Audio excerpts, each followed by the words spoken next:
श्री सद्गुरु महाराज की जय। श्री सद्गुरु महाराज की जय। श्री सद्गुरु महाराज की जय। नमामि अमित ज्ञान रूपम कृपालम अगम बोध दाता सुबुद्धि निधि विशालम क्षमाशील यति धीर गंभीर ज्ञानम धर्म कील दृढ़ थीर समधीर ध्यानम जगत त्राणकारी अघारी उदारम भगत प्राण रूपम दया गुण्य पारम नमो सद्गुरुं ज्ञान दाता सुस्वामी नमामि नमामि नमामि नमामि। श्री सद्गुरु महाराज की जय। परमाराध्य सद्गुरु महाराज गुरुदेव महर्षि संत सेवी परमहंस जी महाराज, मंच पर उपस्थित विद्वज्जन, टाटा मानगो के प्रबुद्ध सत्संग प्रेमी महान भावों, माता एवं बहनों, हमें ज्ञात कराया गया है कि आज का जो उत्सव है, आज का जो विशेष आयोजन है, वह पार्थ के लिए है। जो भगवान श्री कृष्ण के अर्जुन थे उसका नाम पार्थ था, और जो बेबी दीदी हैं उनके पोता का नाम पार्थ है। तो पार्थ के कारण यह सत्संग हो रहा है। कितने बड़े धनुर्धर थे। उसी तरह से यह बच्चा जो है पार्थ बड़ा सुयोग्य होगा, यशस्वी होगा, और इस संसार में वो कुछ करने के लिए आए हैं, कीर्तिमान स्थापित करेंगे। यह शुभकामना मंगल कामना है। उनकी जो माँ है उनका नाम किरण है, उनके पिताजी का नाम है आशीष। आशीष आशीर्वाद को कहते हैं। बच्चे की जो माँ है वो भी भाग्यशालिनी है, इतने अच्छे सुपुत्र को जन्म दिया।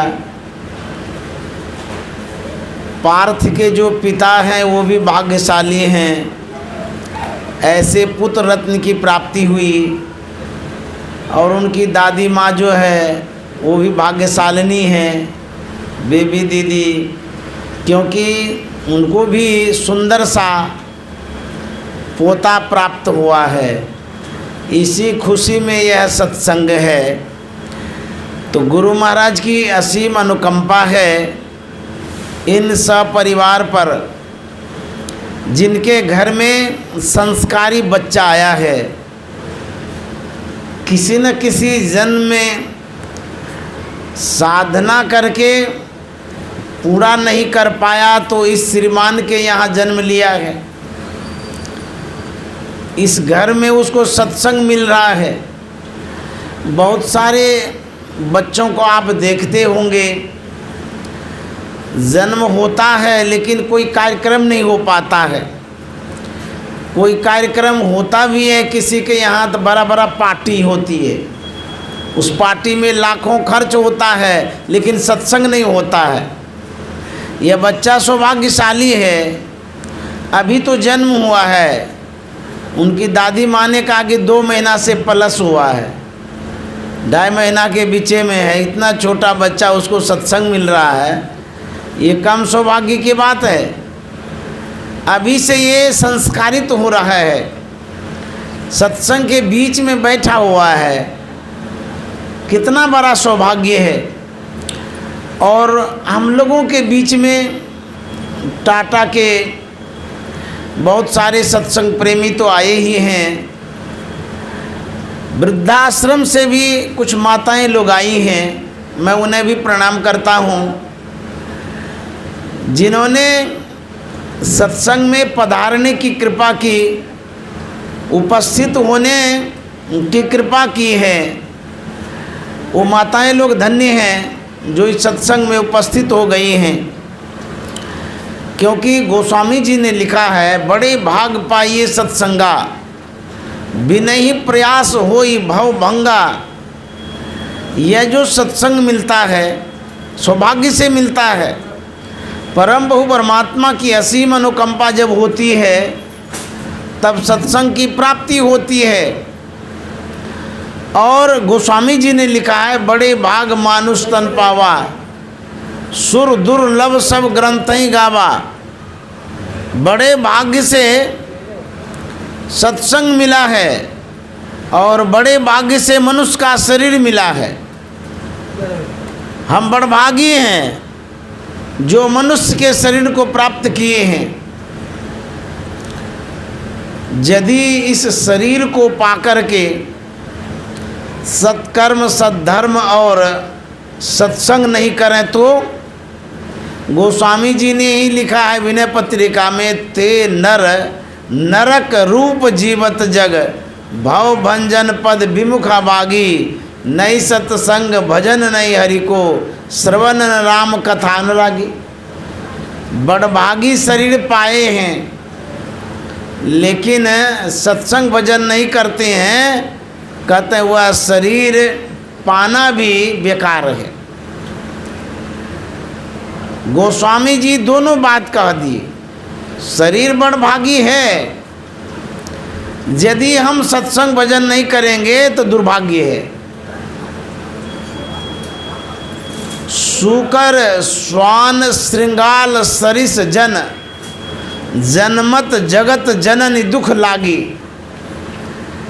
जो भगवत भजन नहीं करते हैं, कहते हैं उनका जन्म लेना निरर्थक है, बेकार है। जैसे सुगर, सियार, कुत्ता, बिलार आदि जन्म धारण करता है, उसी तरह से सत्संग के बिना जो मानव है जानवर के समान है।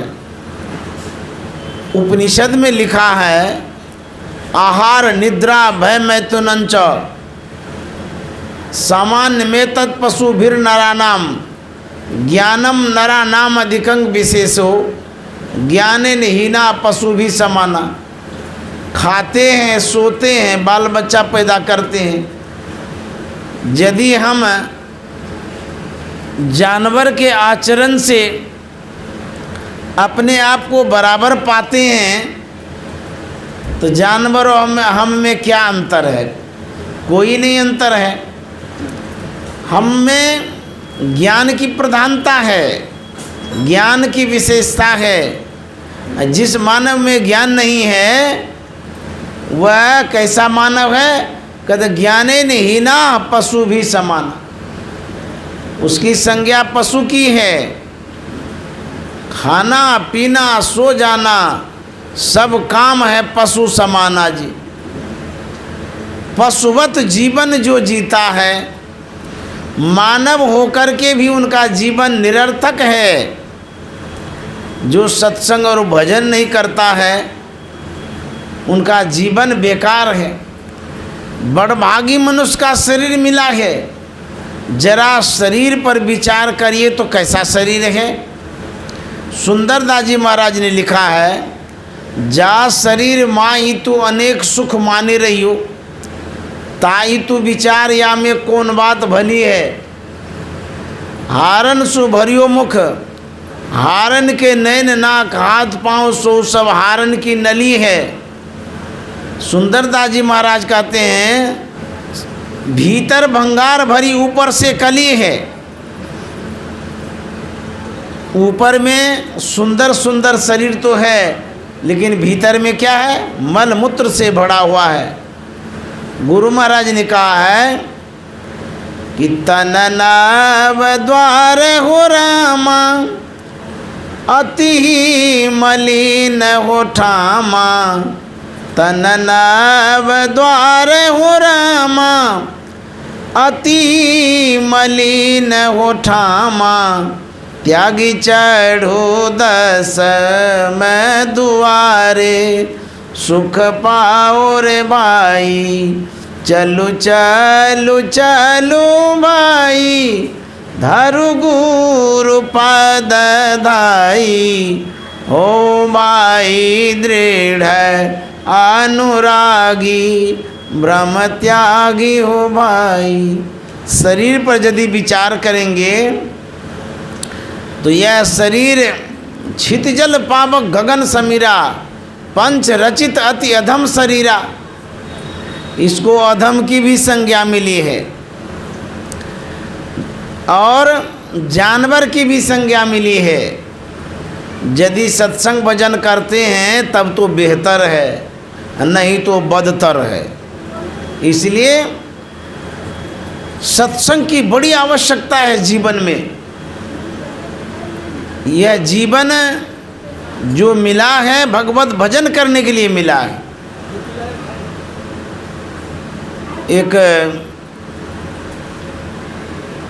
लघु कथा है, वो गुरु महाराज के समय का है। गुरु महाराज युवावस्था में थे। किसी धनाढ्य व्यक्ति के यहाँ ठहरे थे।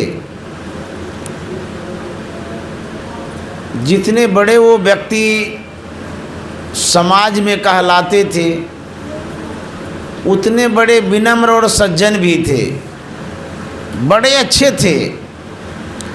साधु महात्मा का विशेष ख्याल रखते थे, सम्मान करते थे। गुरु महाराज का भी विशेष सम्मान किया गया। कई एक दिन तक गुरु महाराज का ठहरना हुआ था उनके यहाँ। जब गुरु महाराज जाने लगे, वह धनाढ्य व्यक्ति, वृद्ध व्यक्ति सम्मान की दृष्टि से गुरु महाराज को कुछ दूर छोड़ने के लिए गए तो एक सीमा भर गए। वृद्ध व्यक्ति ने कहा कि बाबा अब यहाँ से आप जाइए, हम अपने गंतव्य की ओर जा रहे हैं। गुरु महाराज ने उस समय कहा था, मेरी धृष्टता को क्षमा करें तो मैं एक बात पूछना चाहता हूँ।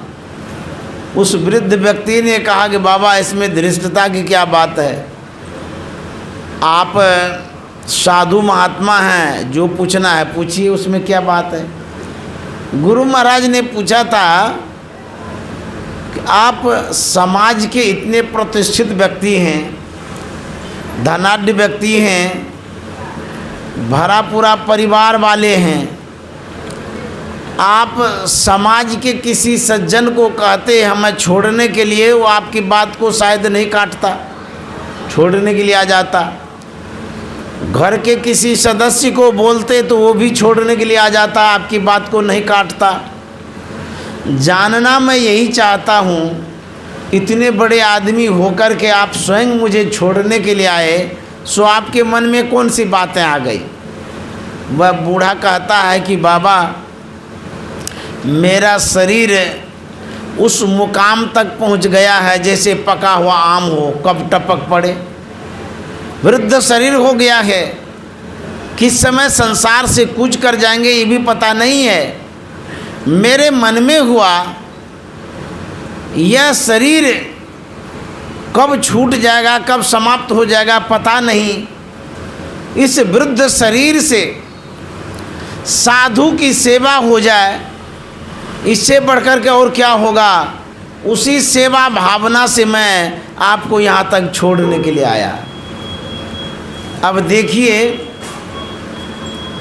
कितने बड़े आदमी थे, समाज में बड़े सम्मान वो पाते थे, मन में मद नहीं था, अहंकार नहीं था, साधु सेवा समझ करके वो गए थे छोड़ने के लिए। ठीक उसी तरह से हम लोगों को यह सोचना पड़ेगा, यह जीवन क्षणभंगुर है, कब विनश जाएगा इसका कोई ठिकाना नहीं है। जो जो यहाँ आए संसार में, संसार इतना रमणीक है, छोड़ना तो नहीं चाहते हैं लेकिन छोड़ करके जाना पड़ता है। आप कितना भी धन कमा लीजिए, जमा कर लीजिए, सभी धन को छोड़ करके जाना पड़ेगा। कितना भी बड़ा पूरा परिवार होगा उसको भी छोड़ करके जाना होगा। आप कितने भी बड़े पहलवान होंगे तब भी एक दिन संसार से छुट्टी मिलेगी, जाना पड़ेगा। भगवान कोटि के आदमी यहाँ आए, चाहे भगवान श्री राम हो, भगवान श्री कृष्ण हो, नारद मुनि हो आदि, जो कोई आए, आप देखे कोई है यहाँ? नहीं है, चले गए।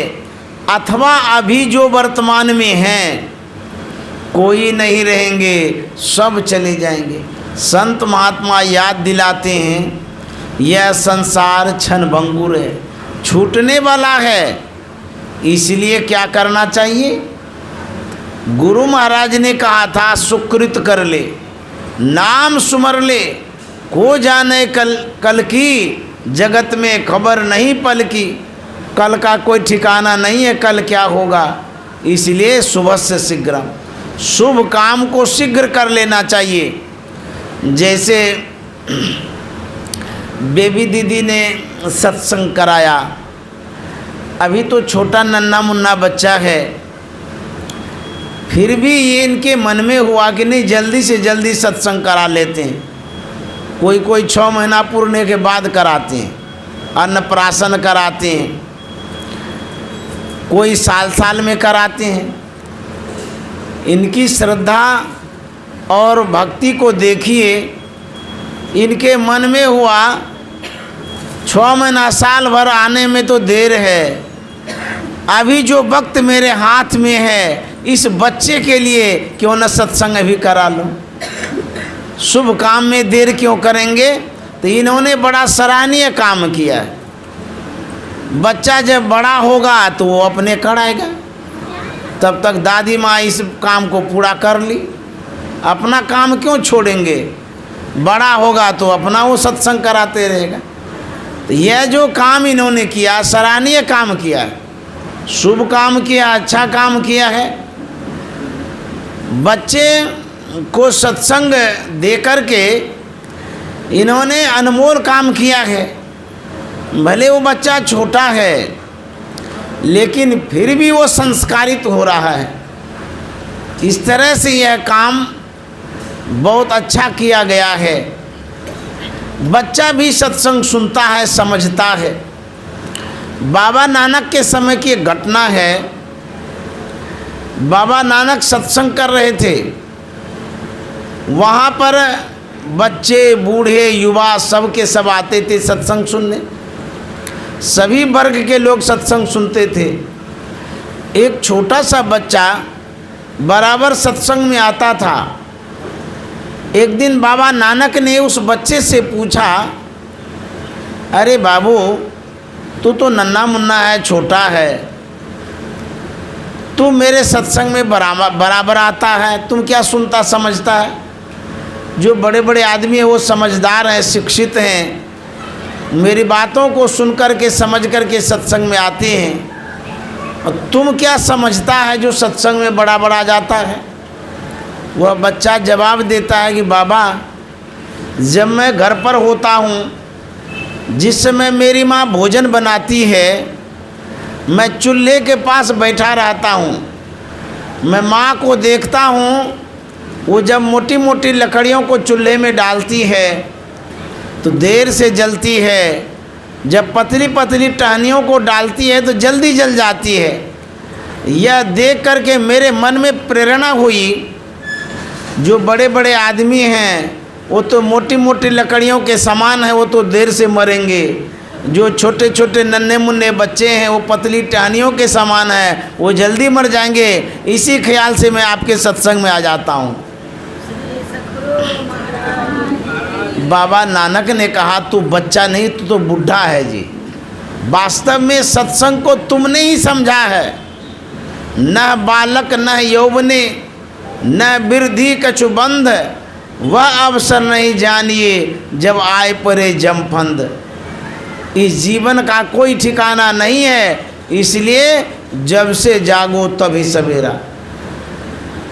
जब आपके मन में हुआ सत्संग करने का तभी कर लीजिए, क्योंकि पल में परलय होएगा, बहुरी करेगा कब। इस कोरोना काल में आप देखे होंगे बीमार आदमी तो संसार से चले ही गए उस लपेट में आने के कारण, स्वस्थ आदमी भी गए हैं, क्योंकि वो ऐसा लपेट था, कोरोना काल का ऐसा समय था, पहलवान को भी लेके भाग गए वो। हाँ, वो भी चले गए संसार से, बीमार भी गए, पहलवान भी गए, स्वस्थ भी गए, अस्वस्थ भी गए, जवान भी चले गए, बच्चा भी चला गया, किसी को छोड़ा है। आज यदि हम लोग सकुशल हैं, सदगुरु महाराज की बहुत बड़ी कृपा है, नहीं तो हम भी चले जाते, कोई ठिकाना नहीं। इसलिए भगवान को याद करना चाहिए, सत्संग करना चाहिए, ध्यान करना चाहिए। यह एक संस्कार है जो आपके साथ में जाएगा, धन संपत्ति साथ में कुछ नहीं जाएगा। सूरदास जी महाराज ने कहा है, जा दिन मन पंछी उड़ जई हैं, ता दिन तेरे तन तरवर के सबे पात झर जई हैं, जा दिन मन पंछी उड़ जई हैं। संत महात्मा झूठ नहीं कहते, एकदम सत्य कहते हैं, सही कहते हैं। जिस दिन मन रूपी पंछी उड़ जाएगा, सांस जिस दिन निकल जाएगा, उस दिन क्या गति होगी। कहते हैं जैसे वृक्ष को काट देने के बाद पतझड़ हो जाता है, ठीक उसी तरह से सांस निकल जाने के बाद व्यक्ति का जीवन पतझड़ जैसा होता है, शोभाहीन हो जाता है, कोई नहीं पूछता है। कहते घर के कहत सवेरे काढ़ो, भूत हो ये घर खइए। घर वाले क्या कहते, जल्दी निकालो नहीं तो भूत हो जाएगा। क्या रिलेशन है, क्या संबंध है, क्या मित्रता है।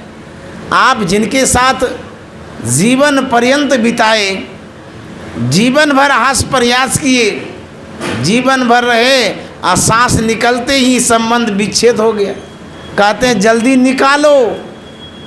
यही संसार का रिलेशन है, यही संबंध है। जब तक सांस है तब तक आस है, और जैसे सांस निकल गई सब फूस फास है, सब बेकार हो जाएगा। बाबा नानक ने बड़ा अच्छा कहा है, जगत में झूठी देखी प्रीत, जगत में झूठी देखी प्रीत, झूठी देखी प्रीत जगत में, झूठी देखी प्रीत जगत में, झूठी देखी प्रीत। बाबा नानक कहते हैं इस संसार में झूठे प्रेम है, जो भी रिलेशन संबंध है सब झूठे हैं। क्यों? इसलिए गुरु महाराज ने कहा है, अपने अपने सुख के साथी सब स्वार्थ के चेहरे। गुरु महाराज कहते हैं अपने अपने सुख के साथी, हेर न को सुख तेरे, सब स्वार्थ के चेहरे। स्वार्थ बस ये संबंध है, संसार है। नानक साहब कहते हैं मेरो मेरो सब कहत हैं, हित सो बांधो चित्त। चित्त जो लगा के रखे हैं, जोड़ के रखे हैं, कहते बेटा मेरा है, बेटी मेरी है, बहू मेरी है, पत्नी मेरी है, पति मेरा है। मेरा मेरा तो कहते हैं, मन को जोड़ करके उसी घनेरा में रखें, जेड़ा में रखें, डेरा में रखें, फेरा में रखें। ये जो घेरा है, नानक साहब कहते हैं अंतकाल संगी नहीं को, यह अचरज की रीत, जगत में झूठी देखी प्रीत, जगत में झूठी देखी। ये झूठा नहीं है संसार, झूठा प्रेम नहीं है। आज प्रायः सभी शहरों में वृद्धाश्रम बना है, भाई इसकी क्या आवश्यकता पड़ गई? वृद्धाश्रम क्यों बनाया गया है? भजन करने के लिए, सत्संग करने के लिए? नहीं नहीं, वहाँ जा कर के जब देखेंगे ना तब पता चलेगा। भागलपुर में भी है वृद्धाश्रम, इसलिए बनाया गया है जिस माँ ने हमें जन्म दिया है उस माँ को उपेक्षित दृष्टि से रखा गया, वहाँ पर अपमान के दृष्टि से रखा गया है, भारी जैसा लगता है इसीलिए हटा दिया गया है। माँ भारी हो गई, पिता भारी हो गए आजकल के बच्चों के लिए। धन्य है ऐसे बच्चे, कलयुगी बच्चा जिसके जीवन में माँ बाप भारी हो गया है। माँ बाप को आश्रम में दे दिया है, वहाँ खाने पीने का प्रबंध कर दिया है। अरे जिस समय तुमको गोद में खिला रहा था, कितना हिफाजत से पाला पोसा है, पैखाना कर देता था गोद में तब भी बुरा नहीं मानता था। और वही बच्चा होशियार हो गया, पढ़ लिख लिया, उसी माँ को त्याग दिया, दे दिया वहाँ आश्रम में। किस तरह से माँ रहती है देखते हैं क्या करके, क्या वो भोजन करती है, उस जेड़े में कितना कष्ट होता है। तो स्वार्थे बस न संसार है, संत महात्मा झूठ बोलते हैं। वृद्धाश्रम की क्या आवश्यकता है? आपका घर आश्रम नहीं है, वहाँ नहीं रख सकते हैं। एक बात याद रखिए, जिस माँ को आपने वृद्धाश्रम में दिया है एक दिन आप भी माँ बनेंगी। आपको जब वहाँ भेजा जाएगा तब देखिएगा क्या हाल होता है। जिस पिता को आपने वृद्धाश्रम में दिया है वो स्थिति आपकी जब होगी, आपको भी जब वहीं रखा जाएगा ना तब बाद में रोइएगा, सिर धोइएगा, अरे माँ बाप को इतना कष्ट होता होगा। अभी भारी हो गया इसीलिए वृद्धाश्रम बनाया गया। क्या प्रेम है ये, क्या नाता रिश्ता है। पहले ज़माने के लोग जेड़े के जेड़े एक साथ रहते थे, ज्वाइंट फैमिली होती थी। और आज हम दो हमारे दो, कहाँ कहाँ अपना कमाने के लिए चले जाते हैं माँ बाप को छोड़ करके। जब उसी परिवार में माँ बाप की आवश्यकता पड़ती है तब ढूंढने लगते हैं। ये हमारी जो संस्कृति है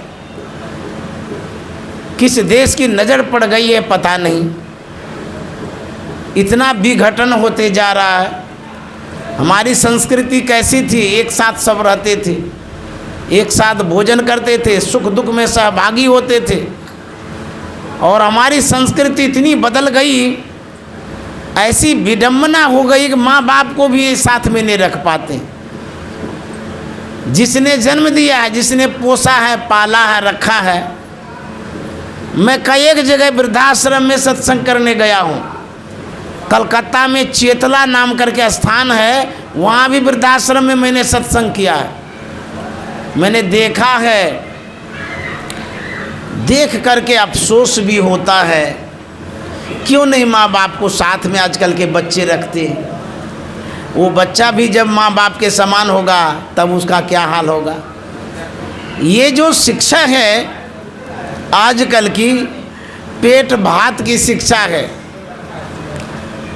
संस्कार नहीं दिया जा रहा है। सिखाया जाता है पढ़ने के लिए, पढ़ाने के लिए, कमाने के लिए, धन जमा करने के लिए, घर बनाने के लिए, ऐशो आराम से जीने के लिए, लेकिन संस्कार नहीं दिया जा रहा। संस्कार जो नहीं दिया जाता है, इसीलिए आज यह दिन देखने को मिल रहा है।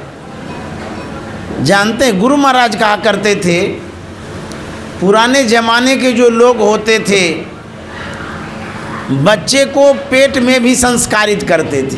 अब देखिए, जब बच्चा पेट में आ जाता था उस समय की माँ कैसी होती थी, सत्संग करती थी, ध्यान करती थी, पूजा करती थी, पाठ करती थी, सद्ग्रंथों को सुनती रहती थी।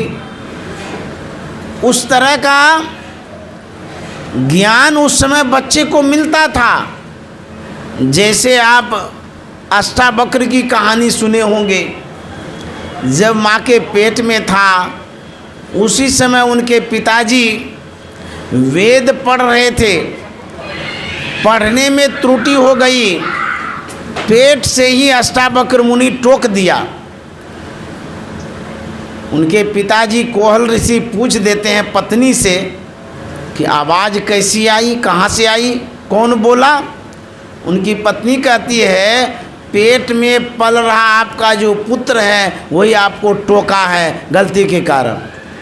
अष्टावक्र मुनि पेटे में था, कोहल ऋषि के मन में होता है अभी तो ये बच्चा पेट में ही है, बाहर आएगा तो पता नहीं कितना टोक टाक करेगा।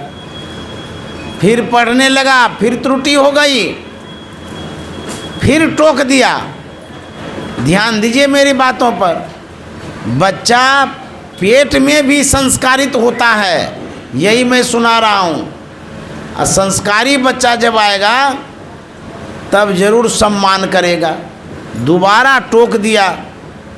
कोहल ऋषि ने कहा अब की बार कौन टोका? उनकी पत्नी कहती है पेट में पल रहा आपका बच्चा वही टोका है, आप गलती पढ़ते हैं इसीलिए। कोहल ऋषि को गुस्सा आ गया, एक लात कस कोमल बच्चा पेट में 8 अंग से टेढ़ा बाहर निकला। मेरे कहने का मतलब ये है माँ के गर्भ में बच्चा पढ़ता भी है, संस्कारित होता भी है, इसका भी ध्यान रखना चाहिए। और यदि हम सत्संग भजन करते हैं तब जाकर के बच्चों को हम सिखाएंगे, समझाएंगे, बताएंगे। यदि हम ही खुद सत्संग से सुदूर खड़े हैं तो बच्चों को क्या संस्कार देंगे? आजकल सिर्फ इस बात पर जोर दिया जाता है कि अंग्रेजी पढ़ो, अच्छी नौकरी होगी, विदेश जाओगे, तो माँ बाप क्या शिक्षा दे रहे हैं? पढ़ने का, तो अच्छी शिक्षा देना भी चाहिए, लेकिन उसके साथ संस्कार नहीं देते, सिखाते नहीं हैं कि भगवान श्री राम जब बाल अवस्था में थे, प्रातःकाल उठी कर रघुनाथा मातु पिता गुरु नावई माता, यह जो संस्कार उसको मिला उनके परिवार से मिला, उनके माँ बाप से मिला, उस परिवार में जो उत्तम संस्कार था उससे मिला। हम सिखाते नहीं हैं, बच्चे को जो सिखाते हैं उस ओर बढ़ जाता है। हम लोगों को क्या चाहिए? बच्चे को शिक्षा भी दें और संस्कार भी दें। हम अपनी संस्कृति को याद रखें, भूलें नहीं। हम लोग यह जो भारत देश है, इस देश के वासी हैं, जानते हैं इस देश को ऋषि प्रधान देश कहा जाता है, कृषि प्रधान देश कहा जाता है, भक्ति प्रधान देश कहा जाता है। यह जो देश है योगियों का है, ऋषि मुनियों का है, उसके हम लोग संतान हैं। तो ऋषि मुनि का जो व्यवहार है, जो विचार है, उसमें स्वयं ढलिए और अपने बच्चों को भी ढालिए, तब न आपके जीवन में सुख चैन मालूम होगा।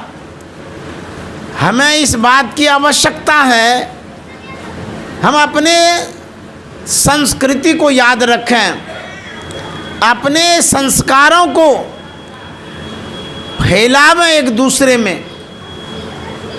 आप जब इतिहास पढ़ते हैं तो आपको मालूम होगा गोपी चंद की कहानी। गोपी चंद कितना बड़ा राजा था। देखिए बच्चे को क्या संस्कार दिया जाना चाहिए, सो सुनिए इस कहानी से। यही काम का चीज़ है। बेबी दीदी बुलाई है कितना खर्चा करके, यही थोड़े देर के सत्संग का कितना इसका दाम है पता है? बहुत खर्च हो रहा है इसमें, व्यवस्था में, बुलाने में, खिलाने में, पिलाने में। इसीलिए ध्यान से सुनिए, एक बात भी यदि आपके दिमाग में अट जाएगी तो बेबी दीदी समझेगी कि हमारा पैसा सार्थक हो गया। और नहीं तो आए पल्ला झाड़ के जब चले गए, ये समझेगी कि पैसा तो हजारों खर्चा किए लेकिन किसी को समझ में ही नहीं आया तो बेकारे हो गया। तो ध्यान से सुनिए, हमारी संस्कृति कैसी है, उसकी सीख क्या है, इस कथा के माध्यम से समझ में बात आएगी। गोपीचंद राजा था, उनके पिताजी संसार से चल बसे थे, उनकी माँ जीवित थी।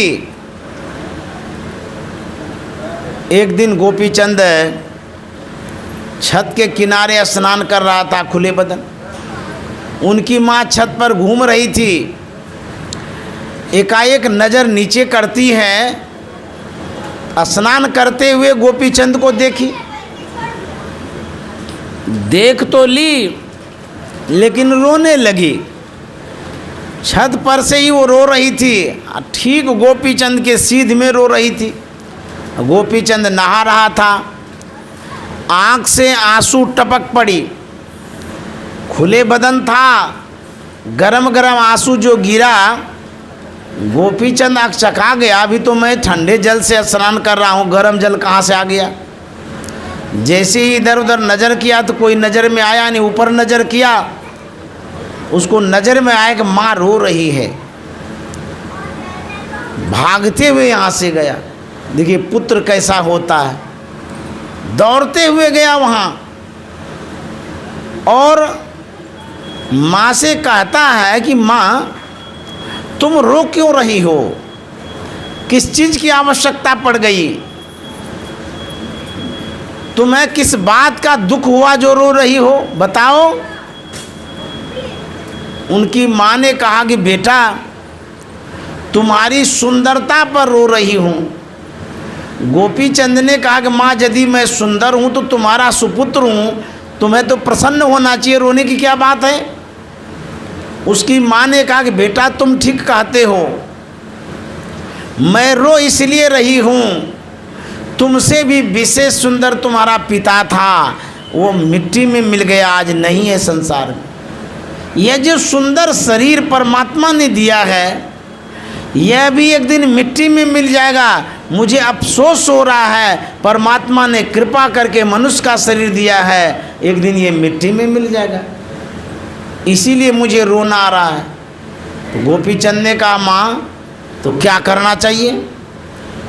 उनकी माँ देखिए विधवा है, फिर भी वो क्या कहते, बेटा इस शरीर को भगवत भजन में लगा लो, सद्गुरु के शरण में जा कर के सद शिक्षा लेकर के साधना करो, इससे यह शरीर धन्य हो जाएगा, सार्थक हो जाएगा, इसी के लिए यह शरीर मिला है।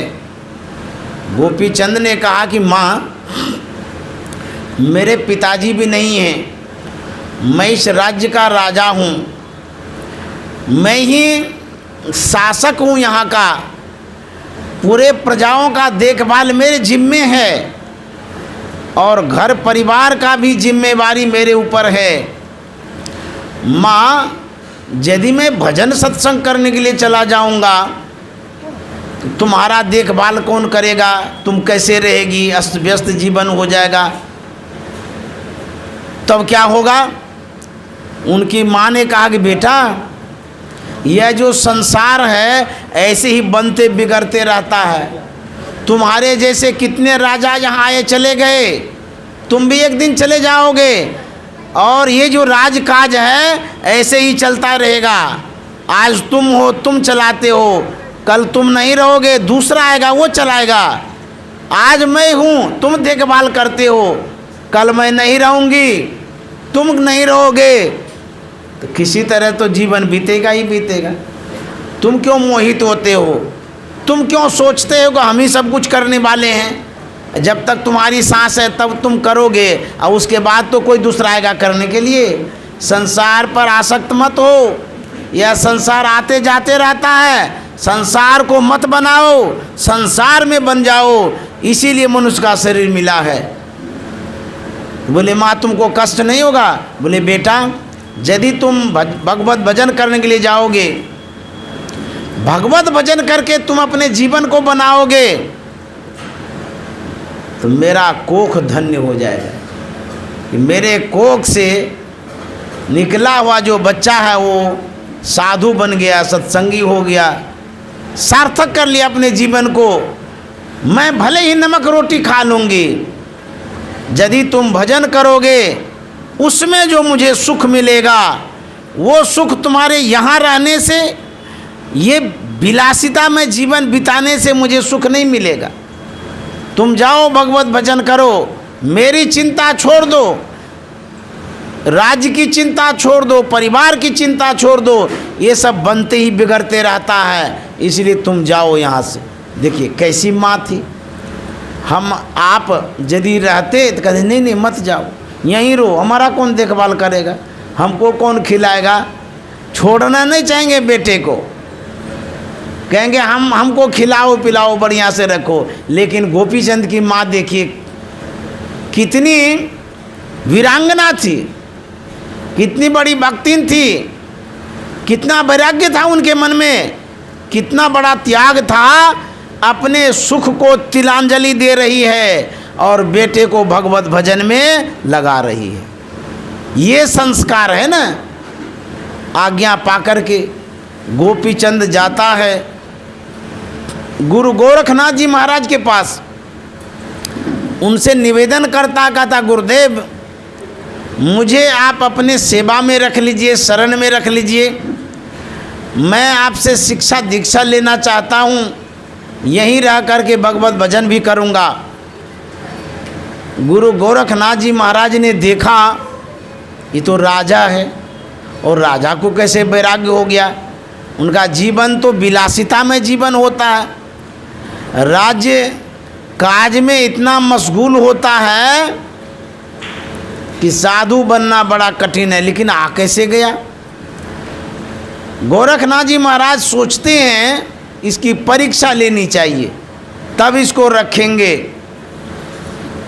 गोरखनाथ जी महाराज ने कहा गोपीचंद मैं तुम्हें तब रखूँगा जब तुम्हारी माँ भिक्षा दे देगी। उस समय ऐसा होता था, माँ जब भिक्षा दे दिया तो समझिए माँ की आज्ञा हो गई। गोरखनाथ जी महाराज सोचते हैं पता नहीं कैसे आ गया, नहीं आ गया, खटपट हो गया होगा, इसीलिए परीक्षा लेना जरूरी है। जानते हैं आजकल के गुरु होते अपनी सेवा के लिए चट से रख लेते।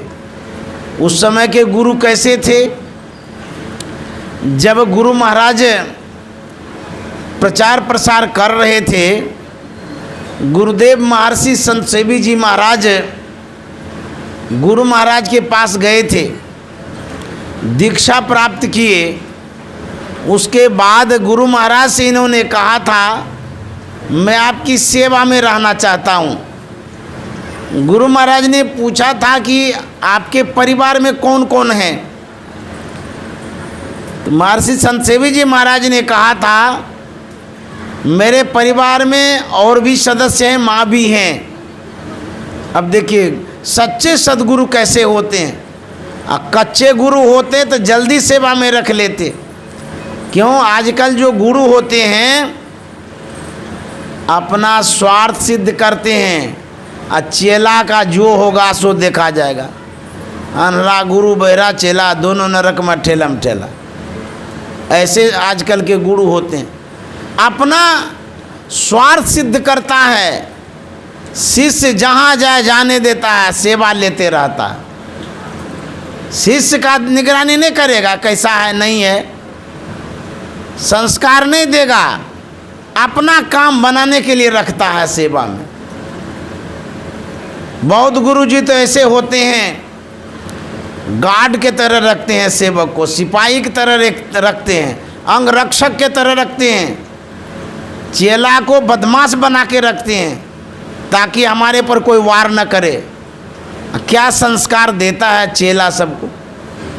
मुझे ऐसे सब गुरु हैं। गुरु महाराज ने कहा कि आपकी जो माँ है, माँ जब तक शरीर में है तब तक उनकी सेवा करिए। देखिए कैसे संत होते हैं, क्योंकि गुरु महाराज जान रहे थे माँ का जितना अधिकार बच्चे पर होता है उतना अधिकार और किसी का नहीं होता है। माँ ने जन्म दिया है, पोसा है, पाला है, सब कुछ किया है इसके लिए। मैं उनकी सेवा से दूर रख करके अपनी सेवा में रखूं, इनकी माँ को तकलीफ होगी, यह सेवा मुझे स्वीकार नहीं है। कितनी बड़ी सोच थी गुरु महाराज की। गुरु महाराज ने भेज दिया माँ की सेवा में। गुरुदेव महर्षि संत सेवी जी महाराज चले गए सेवा में। जब तक माँ जीवित रही तब तक सेवा करते रहे। देखिए कैसा सेवक था और कैसा सुपुत्र था। माँ की निगरानी, माँ का देखभाल सब कुछ किया। और जब माँ का शरीर छूट गया तब महर्षि संत सेवी जी महाराज गुरु महाराज के पास आए, तब सेवा उन्हें मिल गई। ऐसे गुरु थे हमारे। तो गोरखनाथ जी महाराज ने कहा कि जाओ माँ के पास भिक्षा लेकर के आओ। वह गया माँ के पास। माँ के पास जैसे ही गया, माँ ने कहा कि बेटा, अरे तुम चट से गया गुरु के पास, पट से घर आ गया। घर की आसक्ति नहीं गई, परिवार की आसक्ति नहीं गई, राज सुख तुम्हारे मन से नहीं हटा है, तुम तुरंत गया तुरंत आ गया। बोले माँ ऐसी बात नहीं है, मैं अपने मन से नहीं आया हूँ। गुरु महाराज ने कहा है जाओ माँ से भिक्षा लेकर के आओ, तब तुमको हम रखेंगे। तो भिक्षा के लिए मैं आया हूँ, तुम भिक्षा दे दो, उसके बाद मैं चला जाऊँगा। अब देखिए उसकी माँ क्या भिक्षा देती है। उसकी माँ सोचती है ये तो राजा था, राज सुख में पला बढ़ा, राज के खजाने को ही जानता है, सोना चांदी हीरा जवाहरात सबसे अवगत है। इसको ऐसी भिक्षा दूं ताकि इनके जीवन में काम आवे। उनकी माँ देखिए क्या भिक्षा में देती है। गोपी चंद की माँ ने गोपी चंद से कहा कि बेटा मैं तुम्हें कुछ शिक्षा देती हूँ, वही तुम्हारे लिए भिक्षा हो जाएगी, उसी को लेके जाना। बोले दो। उनकी माँ कहती है मजबूत किले गढ़ के अंदर रहना, मुलायम सैया पर सोना, स्वादिष्ट भोजन करना, यही शिक्षा है, भिक्षा के रूप में ले जाओ। गोपी चंद ने जो सुना तिल मिला गया। बोला माँ क्या आप भिक्षा देती हैं और क्या शिक्षा है तुम्हारी, उल्टा पुल्टा शिक्षा देती हो। एक तरफ तुम कहती हो गुरुजी के पास रहना और दूसरी तरफ तुम शिक्षा दे रहे हो मजबूत किले गढ़ के अंदर रहना। अरे जब मैं राजा था तो अपने किले गढ़ के अंदर था, अब तो मैं खुले मैदान में गुरुजी के पास रहूँगा, वहाँ किला कहाँ से होगी जो तुम कहते हो मजबूत किले गढ़ के अंदर रहना। उसके बाद जब मैं राज्य में रहता था मुलायम सैया पर सोता था, एक से एक मुलायम सैया थी राजभवन में। अब मैं गुरुजी के पास रहूँगा, वहाँ मुलायम सैया कहाँ मिलेगी, उबर खाबर ज़मीन में सोना पड़ेगा। तुम्हारी भी शिक्षा बेकार है ये। और तुम कहती हो स्वादिष्ट भोजन करना। अरे जब भवन में था एक से एक रसोइया विविध व्यंजन बना करके खिलाता था, और अब मैं गुरुजी के पास रहूँगा, रूखा सूखा भोजन करना पड़ेगा, वहाँ स्वादिष्ट भोजन कहाँ से लाऊंगा। तुम्हारी सारी भिक्षा बेकार है। तो उनकी माँ ने कहा कि बेटा जैसा मैंने तुम्हें बताया ठीक उसके विपरीत तूने समझा है। बोले विपरीत क्या समझे, ठीक है तो हम समझे। बोले नहीं तुमने ठीक नहीं समझा है, जो मैं कहना चाहती हूँ उसमें जो मेरा भाव है वो भाव के अनुरूप तुमने नहीं समझा है। बोले बताओ। उनकी माँ कहती कि बेटा मैं जानती हूँ तुम गुरुजी के पास रहोगे, वहाँ किला तो नहीं है, खुले मैदान में रहोगे, वहाँ मुलायम सैया नहीं है, तुम्हें दिक्कत होगी, वहाँ स्वादिष्ट भोजन नहीं है। मुझे इस बात का पता है। मेरा कहना ये है कि बेटा तुम भिक्षा से जो कुछ भी प्राप्त करोगे, जो कुछ भी तुम्हें मिलेगा रूखी सूखी, तुम उसको खाओगे तुम राजभवन में एक से एक व्यंजन को खाए हो। जब तुमको खूब भूख लगे तब तुम खाओगे, तो रूखी सूखी जो व्यंजन होगा उसी में तुमको ऐसा स्वाद लगेगा, ऐसा स्वाद लगेगा जैसा राजभवन के भोजन में भी नहीं लगता है। जब खाना पर खाते रहोगे स्वास्थ्य भी खराब होगा, स्वाद भी नहीं मिलेगा।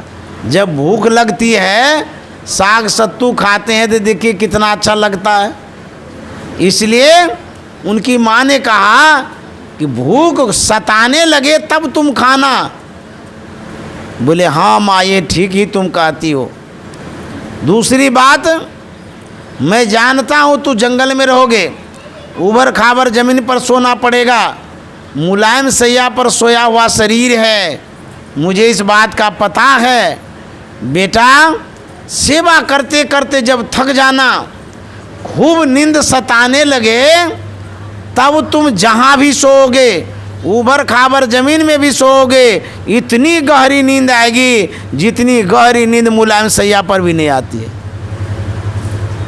मेरे कहने का मतलब ये है कि जब नींद सताने लगे तब सोना, इससे स्वास्थ्य भी अच्छा रहेगा और नींद भी गहरी आएगी और मुलायम सैया भी याद नहीं आएगी। उसके बाद जो मजबूत किला गढ़ है, दुनिया में जितनी किला है सभी किलाओं को ध्वस्त किया जा सकता है, लेकिन जो सत्संग गढ़ है ये इतना मजबूत किला गढ़ है, इसको कोई तोड़ नहीं सकता है। अर्थात सत्संग गढ़ में रहना, जहाँ सत्संग होगा वहाँ रहना, सत्संग गढ़ में रहना, सत्संग करते रहना, और इस गढ़ में रहोगे तुम्हारा कोई कुछ बिगाड़ नहीं सकेगा। तो बराबर सत्संग करते रहना। यही कहने का मतलब है कि उसकी जो माँ थी, गोपी चंद की माँ, उसने कैसा संस्कार दिया बच्चे को। देखिए, ऐसे ही संस्कार बच्चे को देना चाहिए। यही संस्कार सत्संग से मिलता है। इसी सत्संग की बड़ी आवश्यकता है। जो आज यह सत्संग का कार्यक्रम पार्थ के नाम से किया गया है, महाभारत पर विजय प्राप्त करने वाले पार्थ, वैसे ही पोता है बेबी दीदी का, ऐसा ही पार्थ बनेगा। इस जीवन पर विजय प्राप्त करेगा, संसार पर विजय प्राप्त करेगा और भगवत भजन कर करके अपने जीवन को सार्थक करेगा। जो संसार में आया है कुछ करने के लिए आया है। हम लोगों को चाहिए कि भगवत भजन करें। कबीर साहब ने कहा है, नाम हरि का जप ले बंदे, फिर पीछे पछताएगा। नाम हरि का जप ले बंदे, फिर पीछे पछताएगा। तू कहता है मेरी काया, काया का गुमान क्या, चांद सा सुंदर ये तन तेरा, मिट्टी में मिल जाएगा। चांद सा सुंदर ये तन तेरा, मिट्टी में मिल जाएगा। नाम हरि का जप ले बंदे, फिर पीछे पछताएगा। कबीर साहब कहते हैं, बंदे भाई भगवान का नाम ले लीजिए, नहीं तो बाद में पछताना पड़ेगा। कहेंगे क्या पछताना पड़ेगा? पछताना उसको पड़ता है जिसको अभाव रहता है, दिक्कतें रहती है।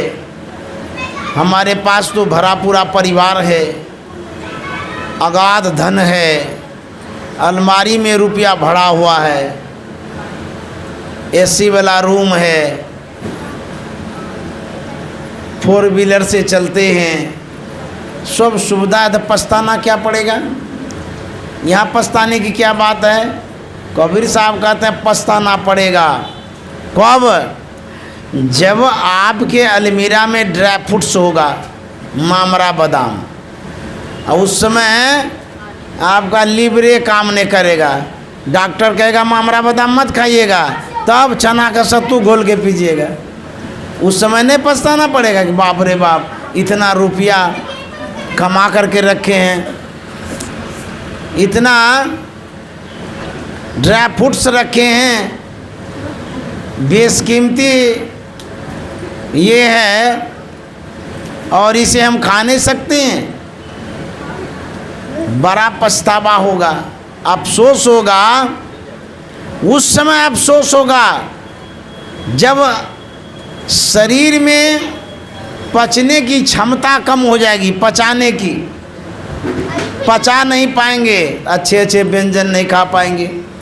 जब शरीर रोगों से लथपथ होगा, आपके पास 50,000 का कपड़ा रखा हुआ है, नया कपड़ा है, आपके शरीर में दिक्कतें हैं, पहन नहीं सकते हैं, तो देख के नहीं रोइएगा कि बाप रे बाप 50,000 का कपड़ा इतना सुंदर है, हम धारण भी नहीं कर सकते। अरे जब मैं मेडिका में था, कलकत्ता में हॉस्पिटलाइज था, वहाँ पर मेरे सारे वस्त्रों को उतार दिया गया था, मुझे वह वस्त्र पहनाया गया जो मेडिकल का वस्त्र था। मेरी पहचान भी हट गई, समझिए, हाथ में कागज़ में नाम लिख के रख दिया था। अब बुझिए तो उस समय कपड़ा पहन सकते हैं, कितना भी अमीर आदमी हो उसको मेडिकल वाला कपड़ा पहनाया जाता है।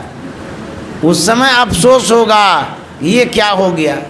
हो सकता है इलाज कराते कराते साल भर 6 महीना में वहीं मर गए, तो 50,000 का कपड़ा था अलमीरे में धरले रह गया, कहाँ पहन पाए, तो अफसोस नहीं होगा?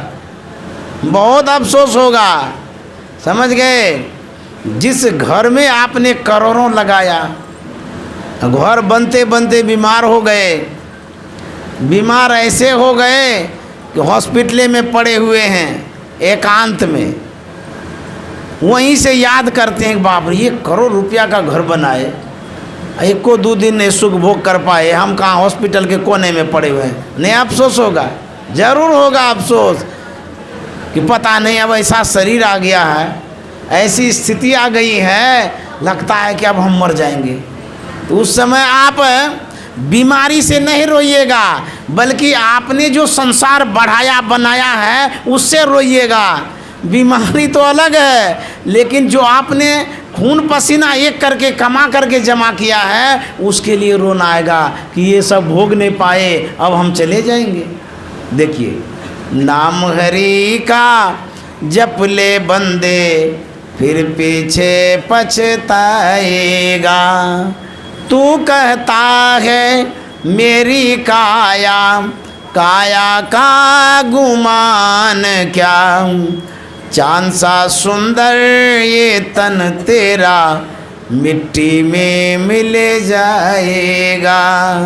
चांद सा सुंदर ये तन तेरा मिट्टी में मिल जाएगा। इसलिए नाम हरि का जप ले बंदे फिर पीछे पछताएगा।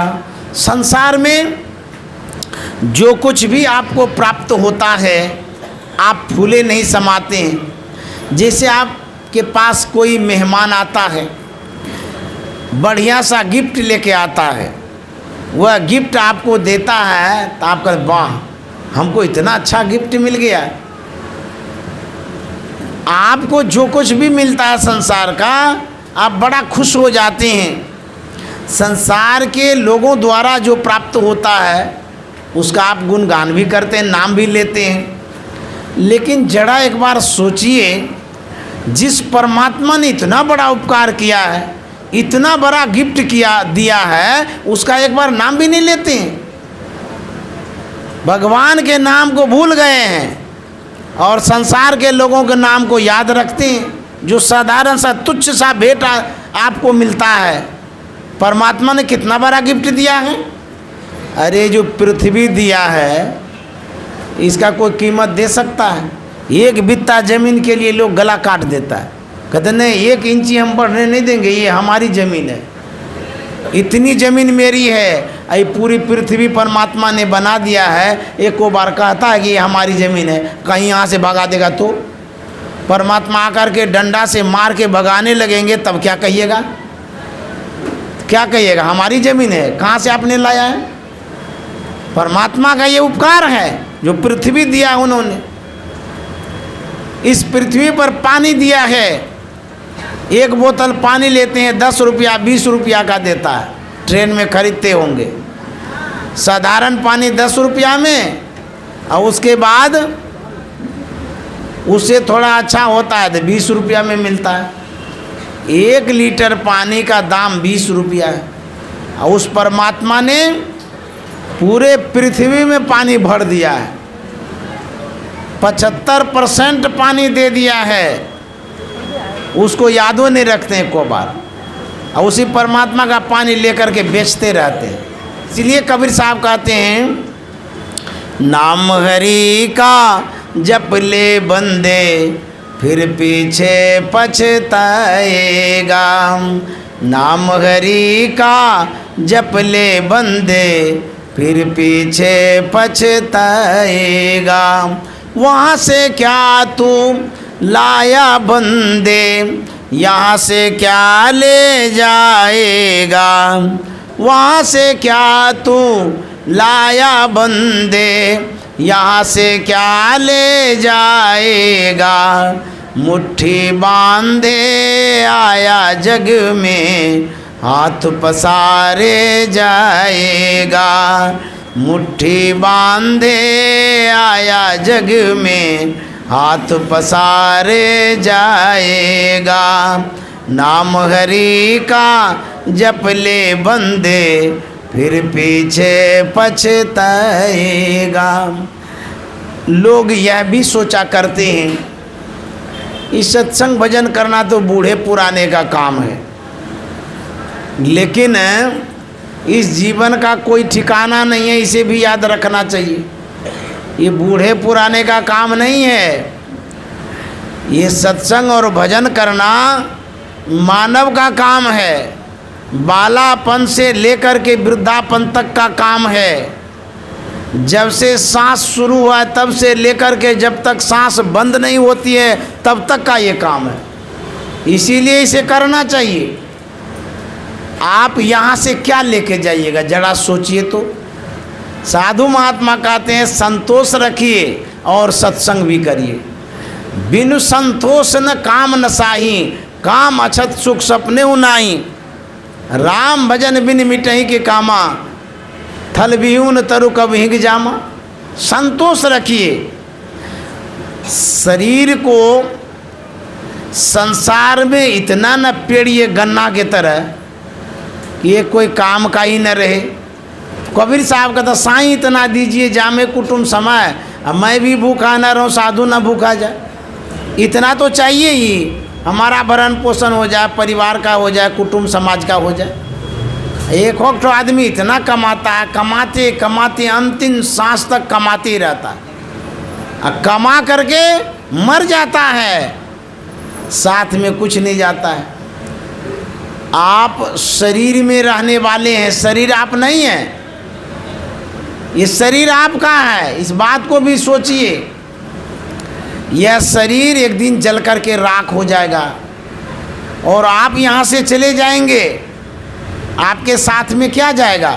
कुछ भी नहीं जाएगा।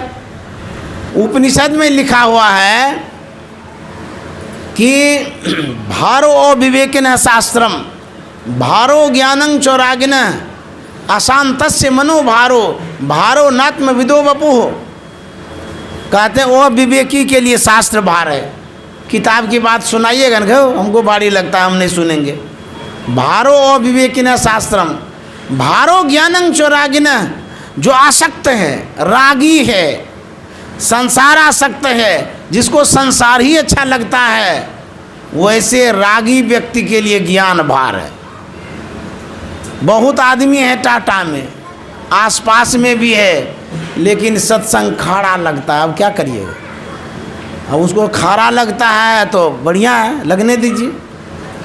जब सत्संग नहीं करेगा, जब यमराज मुंगड़ी देगा ना, मारेगा ना डंडा से, तब उसको कहेगा बाबू सत्संग अच्छा लगता है। मुंगरी ने मार के प्राण निकासत, समझ, अभी कुछ नहीं पूछेगा। डॉक्टर जब समझाता है गुटखा मत खाओ, कुछ लगाता है, युवक लोग तो उड़ेल देता है बात को, है गुटखा मत खाओ। बनाया किस लिए गया है? खाने के लिए तो बनाया, बेकार है डॉक्टर। और जब उसको कैंसर होता है, नसें जो है ब्लॉकेज हो जाती है, हार्ट ब्लॉकेज हो जाता है, पानी घुटना भी जब मुश्किल होता है, गुटखा खाने वाले का बता रहे हैं, गला से खाना तो जाता ही नहीं, पानी भी नहीं जाता है भीतर। और जब डॉक्टर पैसा दूहता है न, घर बेच के जब लगाता है न, तब कहता है डॉक्टर साहब आपकी बात बड़ी अच्छी लगती है। बोले बेवकूफ़ कहीं का, पहले कह रहे थे तो अच्छी नहीं लग रही थी, अभी अच्छी लगती है, अब पछताए होत क्या जब चिड़िया चुग गई खेत। बेवकूफ़ आदमी, जिस समय कह रहे थे मत खाओ तो उसमें उड़ेल दिया, खाते रह गए गुटखा पुटका सब। और अब उस स्थिति में तुम पहुंच गए हो, अब कुछ दिन के मेहमान हो, अब खाओ या मरो। वही बात सत्संग की है। अभी कहते हैं सुनने के लिए, अभी जवानी है तो ऐंठते रहते हैं, इतरते रहते हैं, भागते रहते हैं। जब प्राकृतिक प्रकोप आएगा ना, कोई बचाने वाला नहीं आएगा, समझ गए?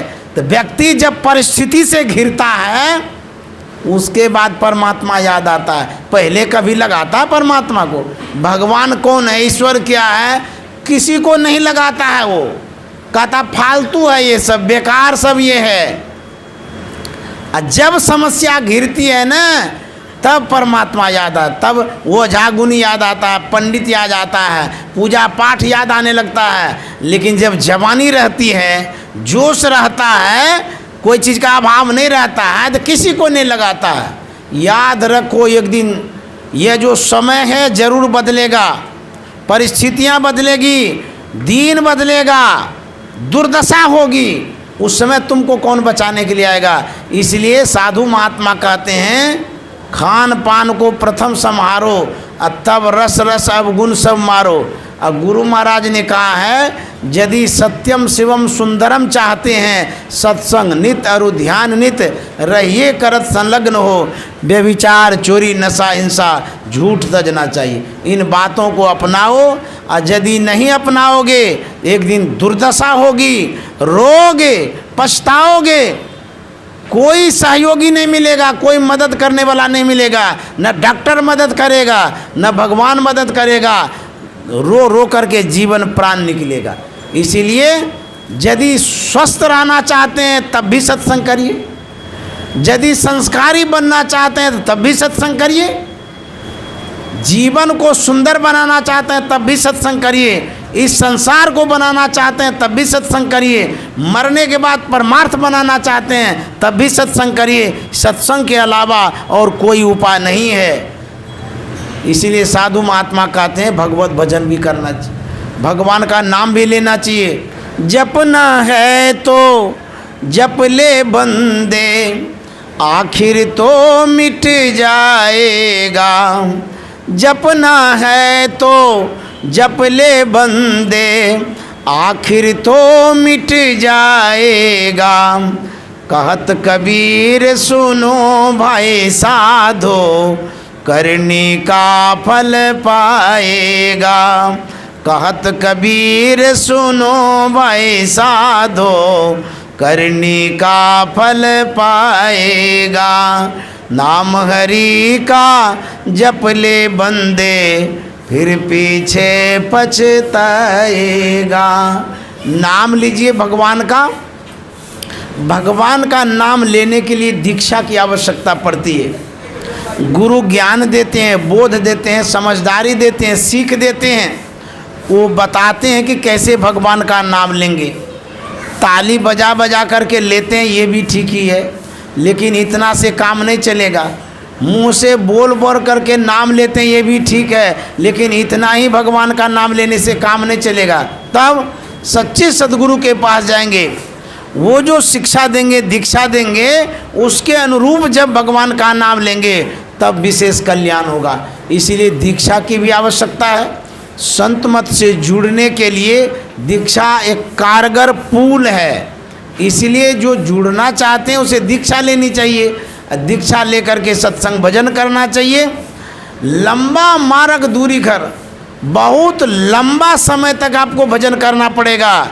इस जन्म में तो इतना समय बिता दिए हैं, अभी शुरू नहीं किए हैं, शुरू करेंगे तो कितना जन्म लगेगा, तब परमात्मा की प्राप्ति होगी। ये बूढ़े पुराने का काम नहीं है, बल्कि जितने प्राणी हैं सब का काम है। सत्संग करना चाहिए और कराना भी चाहिए। आज जो सत्संग बेबी दीदी ने कराया, सराहनीय काम किया, ये सत्संगिनी है। पहले भी मैं यहाँ पर सत्संग किया हुआ हूँ, पहले भी मैं आया था कुपा घाट से, सत्संग करके गया था। मैं सौभाग्यशाली हूँ कि दीदी जी ने मुझे यहाँ पर बुलाया और सत्संग कराया। मैं बड़ा प्रसन्न हुआ। और जो बच्चा पार्थ है, सही में पार्थ के तरह यशस्वी हो, ये शुभकामना करते हैं। उनके जो पिताजी हैं, आशीष नाम है उनका, उनके लिए भी विशेष आशीष है। वो भी सद्गुरु के आशीष को प्राप्त करें, अपने जीवन को बनाएं। और उनकी जो माँ है किरण, उनके लिए भी शुभकामना, मंगल कामना है। वो सौभाग्यशालिनी है, इतने संस्कारी सुपुत्र को प्राप्त किया। आप सब जो यहाँ आए, उन बच्चों को शुभाशीष दीजिए, आशीर्वाद दीजिए। वो बच्चा पले बढ़े और दुनिया में नाम करे, खूब मन से पढ़े, खूब बढ़े, बड़ा हो करके वो भी सत्संग करावे, अच्छे संस्कारी हों। यह शुभकामना, मंगल कामना करते हैं। श्री सद्गुरु। आप जो वृद्धाश्रम से आए हैं माता जी, उनके लिए भी मैं शुभकामना करता हूँ, उनका भी जीवन सुखमय हो। और भी जो आए हैं सत्संग प्रेमी टाटा के, उनके लिए भी शुभकामना, मंगल कामना करता हूँ। सभी सुखी रहें, प्रसन्न रहें। श्री सद्गुरु महाराज की जय।